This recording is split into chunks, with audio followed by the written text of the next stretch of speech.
May isa pang pagkakataon ang Gilas Pilipinas National Basketball Team na makapasok sa 2024 Paris Olympics. Lalahok ang pambansang koponan sa FIBA Olympic Qualifying Tournament na idaraos sa July 2 hanggang 7 sa Riga, Latvia. Pero hindi magiging madali ang tatahaking landas ng Gilas sa draw ceremony na naganap nitong Martes sa FIBA headquarters sa Mies, Switzerland. Napabilang ang Pilipinas sa Group A kasama ang Georgia at host team na Latvia. Binubuo naman ang Group B ng Brazil, Cameroon at Montenegro.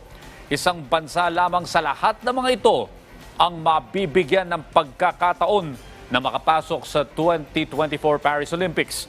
Bukod sa Latvia, mag-host din ng hiwalay ng mga torneo ang Spain, Greece at Puerto Rico, kung saan may 3 pang bansa ang mabibigyan din ng pagkakataong makalaro sa Paris.